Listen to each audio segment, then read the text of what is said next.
নমস্কার। রেকিতে যে অ্যাফার্মেশন দিই আমরা, সেটার কি খুব দরকার আছে বা সেটা কি না দিলেও হয়? এটা একটি খুব কমন প্রশ্ন থেকে থাকে আপনাদের মধ্যে অনেকেরই। তো সেই প্রসঙ্গে বলবো, হ্যাঁ, খুবই প্রয়োজন। আপনি যখন রেকি ইনভোক করছেন, আপনার হাতে যখন রেকি ফ্লো শুরু হয়ে যাচ্ছে, আপনি যেখানেই হাত দিন না কেন শরীরে, আপনার পুরো শরীরে রেকি ফ্লো করবে অবশ্যই।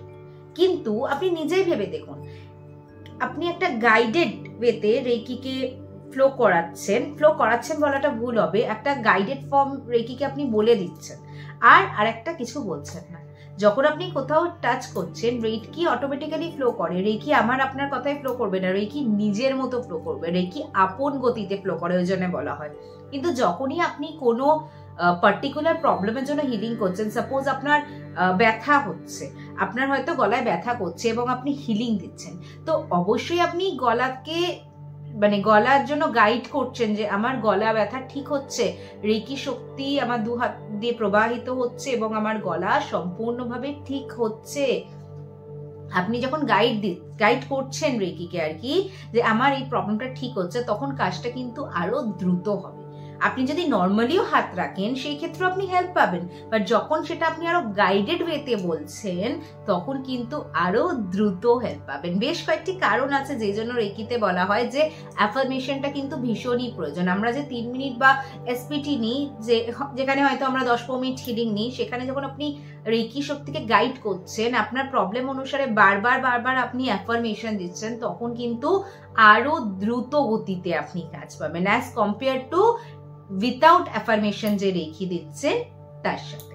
ইন্টেনশন যখন আমরা দিচ্ছি রেকিকে, তো অবশ্যই সেখানে ইন্টেনশন যখন দেয়া হচ্ছে, তাহলে রেজাল্ট আমরা এমনিতেও ভীষণ ভালো পাবো। ইন্টেনশন ছাড়াও আমরা রেকি রিসিভ করতে পারি, বারবার বলছি, কিন্তু ইন্টেনশন দিলে রেজাল্ট কিন্তু অনেক গুণ বেড়ে যায়। নেক্সট হচ্ছে মোটিভেশনের জন্য। যখন আপনি কোনো কিছু বারবার বলছেন, তখন সেটা কিন্তু আপনি লাইফে অ্যাট্রাক্ট করছেন। আমরা কি বলি, সুইচ ওয়ার্ড বলুন বা যে কোনো ল অফ অ্যাট্রাকশনের ক্ষেত্রে, যে আমরা যেটা বারবার ভাবি, আমরা পজিটিভলি যেটা বারবার ভাবছি, সেটা কিন্তু আমাদের সাথে ঘটতে লাগে। তো সাপোজ আপনি রেকি নিচ্ছেন এবং আপনি সুস্থ থাকার জন্য বারবার অ্যাফার্মেশন দিচ্ছেন, তো অবশ্যই আপনার মাইন্ডকেও কিন্তু আপনি মেসেজটা দিচ্ছেন যে আপনাকে সুস্থ থাকতে হবে, হেলদি ডায়েট ফলো করতে হবে, আপনাকে নিজের ওয়েট কমাতে হবে, বা আপনাকে কোনো না কোনো ভাবে যেটা আপনার সমস্যা সেটাকে অতিক্রম করে আপনাকে ভালো থাকতে হবে, সুস্থ থাকতে হবে।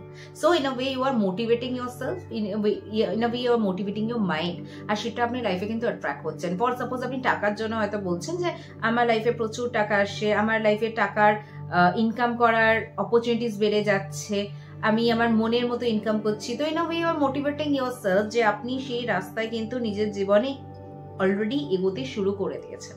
তো it's a kind of law of attraction, যে বারবার যেটা আপনি বলছেন সেটা আপনার সাথে ঘটতে শুরু করে দিচ্ছে।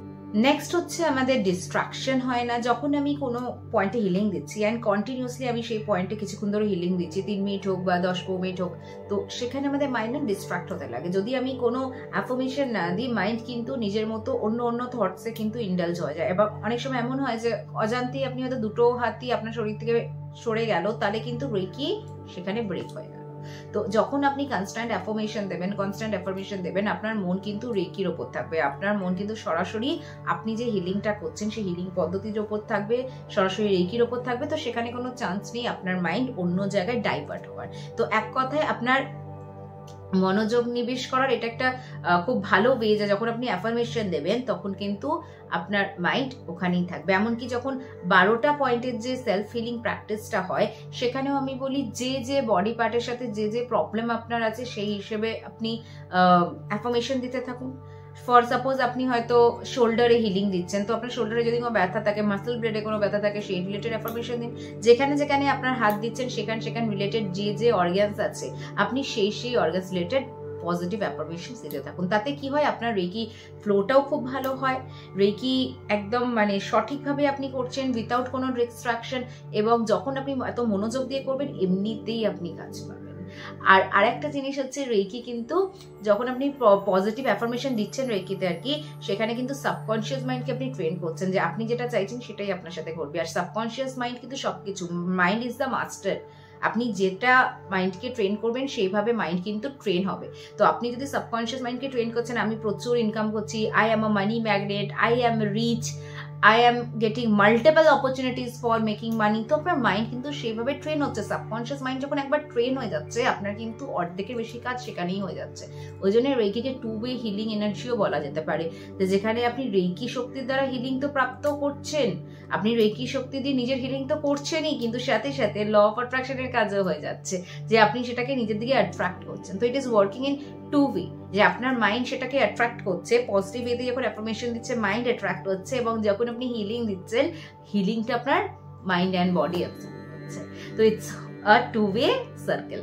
কখনো কখনো হয়তো আমরা যখন অ্যাফার্মেশন দিচ্ছি, অ্যাফার্মেশনের সময় হয়তো আপনি একই জিনিস বারবার রিপিট করছেন, বা কখনো যদি মনে হয় আপনি সেই কোনো চক্র যদি হিলিং করছেন, সেই চক্র রিলেটেড কোনো আপনি মন্ত্র চ্যান্টিং করতে পারেন, সেই চক্র রিলেটেড কোনো বীজ মন্ত্র যদি হয় সেটা চ্যান্টিং করতে পারেন আর কি, বা কোনো এঞ্জেল নাম্বার বা কিছু, আপনি যে কোনো কিছু যখনই একভাবে করতে থাকবেন তখনই কিন্তু সেটা আপনার জন্য দ্রুত গতিতে কাজ করতে সাহায্য করবে। রেকি অ্যাফার্মেশন দিয়ে যখন আপনি কোনো কিছু হিলিং করবেন, আপনি দেখবেন সেটা কিন্তু আপনার লাইফে অনেক গুণ বেশি রেজাল্ট আসছে আর কম্পেয়ার টু যখন উইথাউট কোনো অ্যাফার্মেশন আপনি রেকি করছেন।